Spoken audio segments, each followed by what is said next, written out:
आज हम आपको शूरवीर केसर सिंह राजपुरोहित के बलिदान की कहानी बताने वाले हैं। इस धरती पर कहीं महान योद्धा हुए, कहीं शूरवीर हुए जिनकी कोई गिनती नहीं है। आज मैं आपको राजपुरोहित कुल में जन्मे एक ऐसे शूरवीर की गाथा बताने जा रहा हूँ जिन्होंने अपनी सूझबूझ और अपनी हिम्मत से 2 राजाओं की बर्बादी को रोका और खुद युद्ध में शीश कट जाने के बाद भी दुश्मनों से लड़ते रहे। जोधपुर ठिकाने में तिवरी के ठाकुर राव अखेराज सिंह सेवड़ राजपुरोहित जागीरदार हुए। राव अखेराज सिंह जी जोधपुर रजवाड़े के कुल राजपुरोहित थे और डोमड़ी ताजीम के हकदार थे। ठाकुर अखेराज सिंह जी के पुत्र हुए ठाकुर केसर सिंह सेवड़।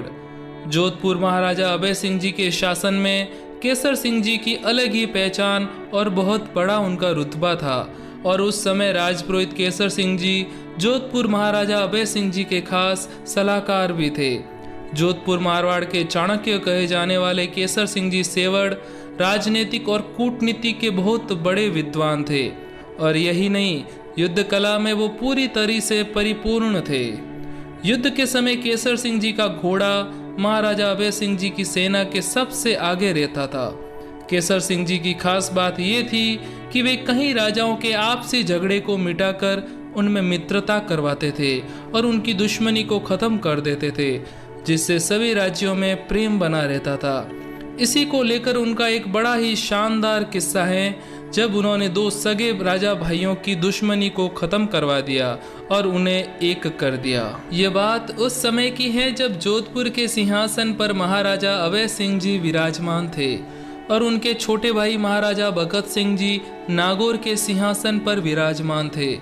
लेकिन इन दोनों भाइयों के बीच इतना अहंकार कि दोनों भाई एक दूसरे के खून के प्यासे हो गए। पहले के समय में होता भी यही था। राजाओं को गद्दी का इतना मोह होता था कि राजगद्दी के लिए अपने भाई तक की और अपने पिता तक की हत्या कर देते थे। यहाँ भी कुछ ऐसी ही कहानी थी। राजा भगत सिंह जी को जोधपुर की गद्दी का मोह और अभय सिंह जी को भी जोधपुर की गद्दी का मोह, और इसके चलते दोनों भाइयों में क्लेश कभी खत्म होने का नाम ही नहीं ले रहा था।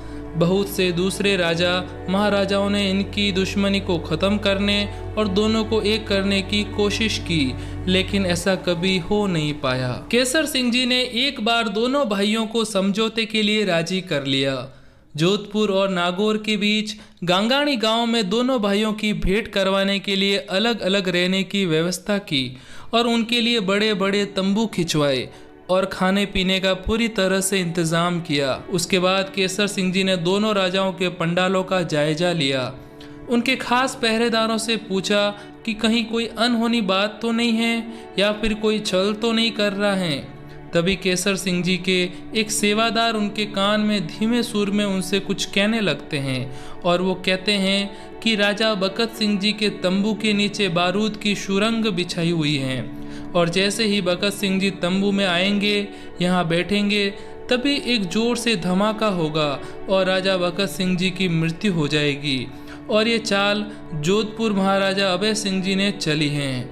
अगर जल्दी हमने कुछ नहीं किया तो हमसे एक बहुत बड़ी चूक होने वाली है। ये सुनते ही केसर सिंह जी की रूह कांपने लगी और माथे पर से पसीना टपकने लगा कि अब क्या किया जाए जिससे राजा भगत सिंह जी की जान बच सके।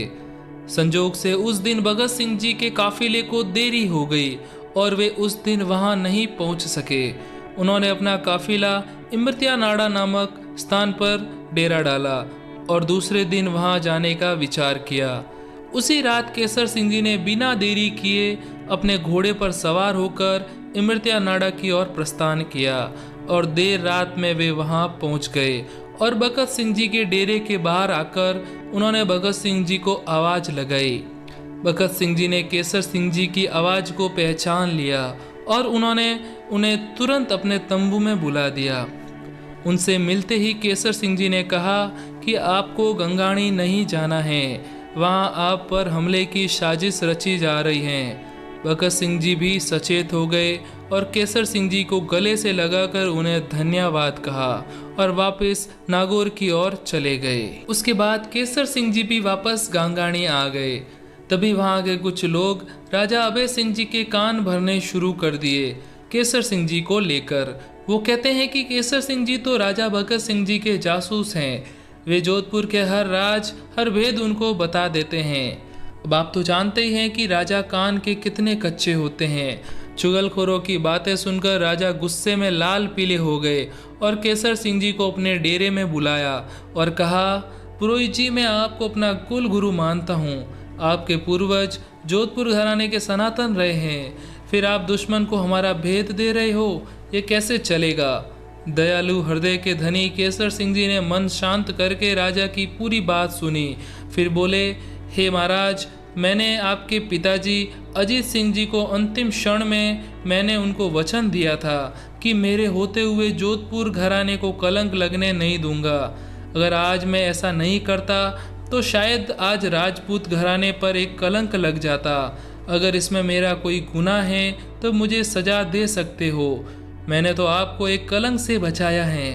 अगर ऐसा हादसा हो जाता तो आप दोनों भाई किसको मुंह दिखाते। मुझसे धोखा देखा नहीं गया और मैंने आपकी लाज बचाई है, तो इसमें मेरा क्या दोष है। तब राजा अभय सिंह भाई के साथ होने वाली घटना उजागर होती देख गुस्से में केसर सिंह जी से कहते हैं कि महाराज, आप अभी अपने उपदेश मुझे मत सुनाओ और यहाँ से चले जाओ। अगर आपकी जगह कोई दूसरा होता तो मैं उसका शीश धड़ से अलग कर देता, लेकिन मैं ब्रह्म हत्या का पाप नहीं करना चाहता, इसलिए अभी इसी क्षण आप जोधपुर से निकल जाओ। राजा अभय सिंह जी के ऐसे जहरीले शब्द सुनकर केसर सिंह जी सेवड़ तिवरी की जांगीरी छोड़ नागौर की ओर चले गए। नागौर में राजा भगत सिंह जी ने उनके प्राण बचाने वाले देवता स्वरूप केसर सिंह जी को अपने हृदय में स्थान दिया। वहां पर रहकर केसर सिंह जी ने नागौर राजा भगत सिंह जी को राज्य चलाने में बहुत मदद की, और यही नहीं, उन्होंने वहां रहकर दोनों भाइयों की नाराजगी को भी खत्म कर दिया और दोनों को एक कर दिया। उसके बाद राजा अभय सिंह जी और भगत सिंह जी ने अहमदाबाद सुल्तान से युद्ध की तैयारी शुरू करी। उस समय दोनों भाइयों को वीर केसरी सिंह जी याद आए। फिर राजा ने एक खास आदमी को भेज केसर सिंह जी को युद्ध का न्योता दिया। शूरवीर केसर सिंह जी युद्ध में साथ देने के लिए जोधपुर पहुंचे। तब राजा अभय सिंह जी अपने कुल गुरु के प्रणाम कर उनसे माफ़ी मांगी और अपने भाई भगत सिंह जी को गले से लगाकर बोले कि उस दिन गंगाणी की भेंट पर आप नहीं होते तो आज मेरा छोटा भाई मेरे साथ नहीं होता। आपको बहुत बहुत धन्यवाद कि आपने ब्राह्मण धर्म का पालन कर जोधपुर घराने की लाज रखी। और दोनों भाई केसर सिंह जी के पैर छुए और युद्ध के लिए अहमदाबाद की ओर रवाना हुए। इतिहास में नागौर के श्री प्रहलाद सिंह जी अपनी किताब राजपुरोहित जाति का इतिहास में लिखते हैं कि विक्रम संवत 1787 दशहरे के दिन साबरमती नदी के किनारे मोटेरा गांव की सरहद पर अहमदाबाद के सुल्तान की फौज और जोधपुर के राजपूतों की फौज आपस में भिड़ गई। ऐसा भीषण युद्ध हुआ कि चारों ओर हाहाकार मच गया और उस युद्ध में जोधपुर के शूरवीरों के साथ वीर केसर सिंह जी सेवड़ हरावल में लड़ते हुए ऐसा नरसंहार किया कि दुश्मनों के रोंगटे खड़े हो गए। ब्रह्म तेज शूरवीर केसर सिंह पूरी तरह से लहूलुहान हो गए और ये देख दुश्मनों की एक टुकड़ी शूरवीर केसर सिंह जी के ऊपर आ पड़ी और शूरवीर केसर सिंह जी का शीश धड़ से अलग कर दिया। कहते हैं कि शीश गिरने के बाद केसर सिंह जी का शरीर सेना में तबाही मचा रहा था। उसके बाद उनके धड़ को जोधपुर की सेना ने शांत किया। इस युद्ध में वीर केसर सिंह जी के भतीज शूरवीर शुभकरण ही काम आए। विक्रम संवत 1795 को अहमदाबाद की मावड़िया घाटी में महाराजा ने युद्ध में वीर गति पाने वाले वीर पराक्रमी केसर सिंह जी सेवड़ का चबूतरा बनाया और जोधपुर महाराजा ने वीर जोधार केसर सिंह जी के नाम पर राजपुरोहितों को जोधपुर में खेड़ापा और नागौर में दुंदियाड़ी गांव की जागीरें भेंट की। शूरवीर केसर सिंह जी के इस बलिदान पर आज पूरे राजपुरोहित समाज को गर्व है। धन्य थे वीर पराक्रमी केसर सिंह जी सेवड़।